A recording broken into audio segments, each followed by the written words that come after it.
पर सोनक जी ने सूत जी से 6 प्रश्न किए और इन 6 प्रश्नों का ही पूरा सार द्वादश स्कंद पर्यंत हमको मिलता है। मतलब इन 6 प्रश्नों का ही जवाब सूत जी ने दिया है पूरे 12 स्कंद में। तो बड़े ध्यान से सुनिएगा कौन कौन से प्रश्न हैं। 7 दिन पूछूंगा कौन कौन से प्रश्न है ना। पहला प्रश्न है, सोनक जी पूछते हैं, पुंसामेकंततः श्रेयः तन्नः संसितुमर्हसि। बोले महाराज, अरे घोर कलयुग आ गया है, कठिन से कठिन कार्य कोई करेगा नहीं, कलुषित प्राणियों का जो कल्याण कैसे हो। एक तो कलयुग का मानव मंद, उस पे उसकी बुद्धि मंद और उस पे उसका भाग्य भी मंद। बोले मंदाहा सुमंद मतयो मंद भाग्या उपद्रुता। क्योंकि देखो, यदि आपकी बुद्धि मंद है और भाग्य यदि प्रबल है तो उस भाग्य के बल से आप राज्यसभा तक, लोकसभा तक पहुंच जाएंगे यदि भाग्य में है।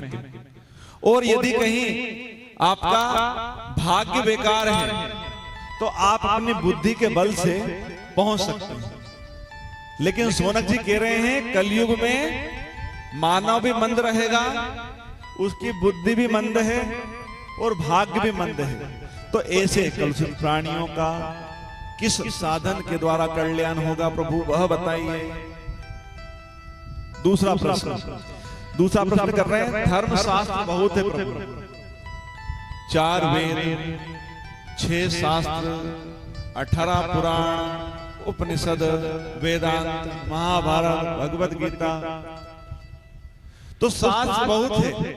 और ये कलुषित प्राणी जो है ना, अरे एक ग्रंथ रख ले अपने घर में वही बहुत है, तो पढ़ तो पाएगा नहीं। तो प्रभु उन सारे धर्म शास्त्रों का सार क्या है वो बताइए। दूसरा प्रश्न। तीसरा प्रश्न कहते हैं कि प्रभु बताइए, यदि भगवान सर्वसमर्थ है तो भगवान अवतार क्यों लेते हैं। अरे जिस ईश्वर के द्वारा भ्रकुटी विलास सृष्टि लय हुई, सिर्फ उसकी भ्रकुटी से पालन पोषण और श्रृंगार हो जाता है, वो भगवान अवतार क्यों लेते हैं। जैसे यदि रावण को ही भगवान राम को मारना था तो परशुराम मार सकते थे, भगवान राम आए क्यों?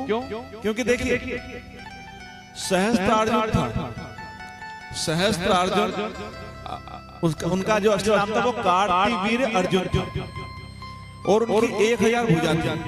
तो सहस्त्रार्जुन एक दिन नर्मदा के तट पे अपनी पटरानियों के साथ अठखेलिया कर रहा था और रावण को घमंड हो गया, वहां सब राज्यों को जीतने के लिए चला।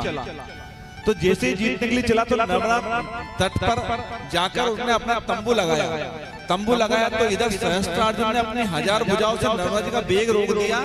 तो नर्मदा जी का जो जैसे बांध बन जाए तो पानी कहां जाएगा, उधर फैलेगा। ऐसी वो फैला तो रावण के तंबू अम्बू सब उखड़ गए। रावण को गुस्सा आया, वो सहस्त्रार्जुन के पास गया और लड़ाई करने लगा, युद्ध करने लगा। तो सहस्त्रार्जुन ने क्या करा, उसको लिया और 2 मुक्के दिए और अपना राज्य माहिष्मती में जाके घुड़साल में बांध दिया। रावण इतना बलशाली था कौन, सहस्त्रार्जुन। और उस सहस्त्रार्जुन को परशुराम जी ने काट के अपने फर्ज से ठिकाने लगा दिया। तो क्या परशुराम जी रावण को नहीं मार सकते थे? तो बोले प्रभु ये बताइए भगवान अवतार क्यों लेते हैं। तीसरा प्रश्न। चौथा प्रश्न, बोले यदि भगवान ने अवतार लिए तो भगवान के कितने प्रमाणिक अवतार हुए और कहां किस किस रूप में हुए, कौन कौन सा रूप धरा भगवान ने, वो बताइए। पांचवा प्रश्न करा कि किस किस अवतार में प्रभु ने कौन कौन सी लीलाएं करी हैं, उन सारे लीलाओं का वर्णन करिए। पांचवा प्रश्न। और छठवां प्रश्न पूछा कि जब भगवान लीला संवरण करके अपने धरा धाम को चले जाते हैं तब यह जो धर्म है ना किसकी शरण लेता है प्रभु, वह बताइए। यदि हम पूरे 6 प्रश्न को एक श्लोक में बांधे तो किम श्रेयः शास्त्र सारः कः स्व अवतार प्रयोजनम किम कर्मः के अवताराश्च धर्मः कः शरणं गतः। सूत जी महाराज प्रसन्न हो गए। क्यों? क्योंकि साधु संतों के पास यदि आप जाए ना तो अपने कल्याण के लिए कभी ना जाए, आप सदैव साधु संतों से आशीर्वाद लें तो जन कल्याण के लिए। तो यहाँ पर शौनक आदि ने अपने स्वयं के लिए कोई प्रश्न नहीं पूछा, उन्होंने लोक कल्याण की भावना से यह प्रश्न पूछा कि हे प्रभु इन प्रश्नों का जवाब दीजिए।